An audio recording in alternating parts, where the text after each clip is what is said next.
পতিত স্বৈর শক্তি ও ভারত এক হয়ে বাংলাদেশের ভেতরে বিরোধ তৈরির চেষ্টা করছে বলে সতর্ক করেছেন বিশ্লেষকরা।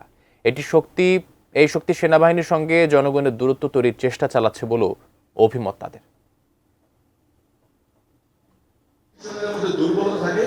অবসরপ্রাপ্ত সেনা কর্মকর্তাদের সংগঠন রাওয়ার আয়োজনে শনিবার রাজধানীর রাওয়া ক্লাবে সেমিনারের বিষয় রাষ্ট্র সংস্কার, রাজনীতি প্রভাবমুক্ত সশস্ত্র বাহিনী, যাতে মূল প্রবন্ধ উপস্থাপন করেন দৈনিক আমার দেশের সম্পাদক ডক্টর মাহমুদুর রহমান এবং অবসরপ্রাপ্ত ব্রিগেডিয়ার জেনারেল ডক্টর আবদুল্লাহ আল ইউসুফ।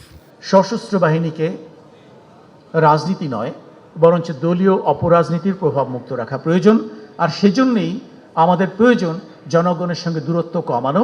কাজেই জনবিচ্ছিন্ন সেনাবাহিনী নয়, আমরা একটি জনসম্পৃক্ত সশস্ত্র বাহিনী চাচ্ছি। যারা বলে ধরেন এরকম বললো যে ঠিক আছে 3 টার্ম পর পর প্রাইম মিনিস্টার হতে পারবে না, এরকম যদি কোনো নীতি থাকে তাহলে কি হবে? আমি ধরেন সেই পার্টির চিফ, আমি 2 টার্ম প্রাইম মিনিস্টার হলাম, 3 নম্বর টার্মে আমার ওয়াইফকে সেখানে বসিয়ে দিলাম 3 নম্বর টার্মে, 4 নম্বর টার্মে গিয়ে আবার আমি প্রাইম মিনিস্টার হয়ে গেলাম, তাহলে তো একই জিনিস চলবে, কোনো পরিবর্তন নাই। প্রাণ সসের মাখামাখি টেস্ট নুডলসকে করে তোলে আরো ইয়ামি আরো জোস। প্রাণ সস, সসের বস। রাষ্ট্র সংস্কারে সংসদ এবং রাষ্ট্রপতির ক্ষমতার ভারসাম্য আনা, বিচার বিভাগ এবং সশস্ত্র বাহিনীকে বিতর্কিত হতে না দেওয়া সহ নানান বিষয়ে কথা বলেন আলোচকেরা। যে মানুষগুলো এই অর্গানাইজেশনগুলোকে চালাচ্ছে সেই মানুষগুলোর সংস্কার দরকার। প্রধান অতিথির বক্তব্যে এলডিপি সভাপতি অবসরপ্রাপ্ত কর্নেল অলি আহমদ তার অভিজ্ঞতার আলোকে জানান কিভাবে বিদেশি শক্তি বাংলাদেশের ভেতরে ক্রিয়াশীল থাকে।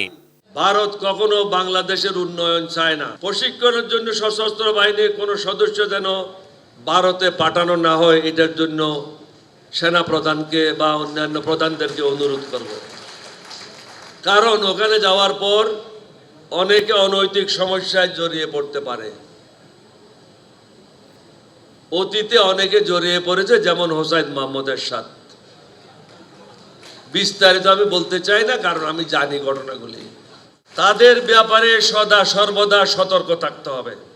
আপনারা দেখেছেন হাসিনাকে পাহারা দেওয়ার জন্য বিডিআর অভ্যন্তরে যে ঘটনা ঘটেছে, সেখানে ব্ল্যাক ক্যাট জড়িত ছিল ভারতের। আমাদের ক্যাটগুলি তো জড়িত ছিলই, কিন্তু ভারতের ব্ল্যাক ক্যাট জড়িত ছিল।